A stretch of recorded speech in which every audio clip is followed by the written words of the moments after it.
Normally हम अपने जीवन में ट्रुथ, फॉल्सिटी, वैलिटी इन सब के बारे में बहुत बातें करते हैं।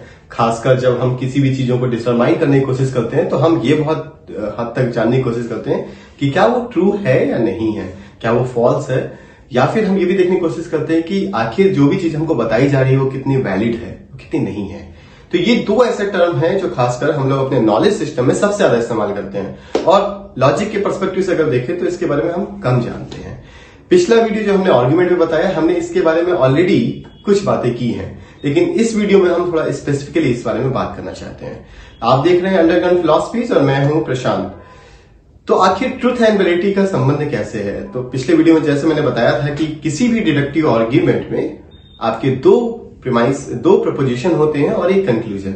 तो जब भी कभी हम उन दोनों प्रपोजिशन से किसी कंक्लूजन को लॉजिकल नेसेसिटी के आधार पर हम पहुंचने की कोशिश करते हैं, और अगर हम पहुंच पाते हैं तो हम कहते हैं कि हमारा वो आर्ग्यूमेंट वैलिड है, और अगर हम नहीं पहुंच पाते हैं तो हम उसको कहते हैं इनवैलिड है।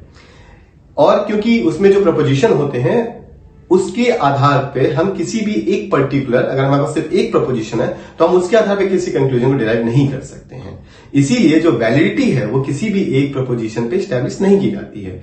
जैसे हमने लास्ट एग्जांपल लिया था कि न्यू दिल्ली भारत की राजधानी है, इसकी हम वैलिडिटी नहीं चेक कर सकते हैं, क्योंकि उसकी वैलिडिटी चेक करने के लिए हमें यह देखना होगा कि किन कंडीशन, किन प्रपोजिशन से हम यहां तक पहुंचने की कोशिश कर रहे हैं। तो इसलिए हम किसी सिंगल प्रपोजिशन की वैलिडिटी नहीं चेक कर सकते हैं। उसी के आधार पे, क्योंकि जब हमारे पास सेट ऑफ प्रपोजिशंस हो चुके हैं किसी एक आर्ग्यूमेंट में, हम उनकी भी ट्रुथ एंड फॉल्सिटी डिटरमाइन नहीं कर सकते हैं। पिछले वीडियो में मैंने एक रीजन के साथ बताया कि आखिर हम क्यों नहीं कर सकते हैं।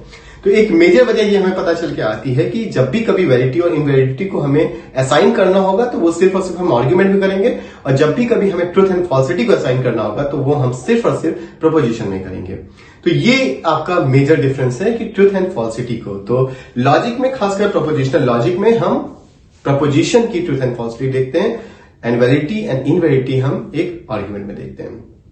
तो अब ऐसे एक हम कैलकुलेशन कर लेते हैं कि अगर हमारे पास दो प्रपोजिशन है प्रीमाइसेस में और एक कंक्लूजन है, तो हमारे पास एक एग्जांपल आता है जिसमें सारे प्रपोजिशन आर्ग्यूमेंट में ट्रू होंगे और सारे ही प्रपोजिशन हमारे फॉल्स होंगे। अगर हम प्रोबेबिलिटी के हिसाब से देखें तो हमारे पास दो ही ऑप्शन आते हैं।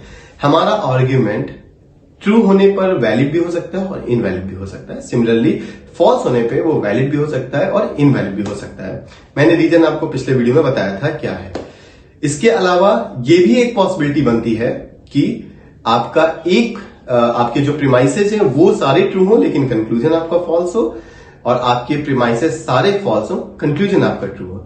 ये दोनों तरह के आर्ग्यूमेंट भी आपके वैलिड और इनवैलिड हो सकते हैं। आप कोई भी अपने एक आर्ग्यूमेंट फ्रेम करने की कोशिश कीजिए जिसमें दोनों प्रीमाइसेस को ट्रू रख लीजिए और कोई भी जो उसका कंक्लूजन फॉलो होगा उसको फॉल्स रख लीजिए। सिमिलरली आप दोनों प्रपोजिशन ऊपर वाले आप फॉल्स रख लीजिए और कंक्लूजन ट्रू रख लीजिए।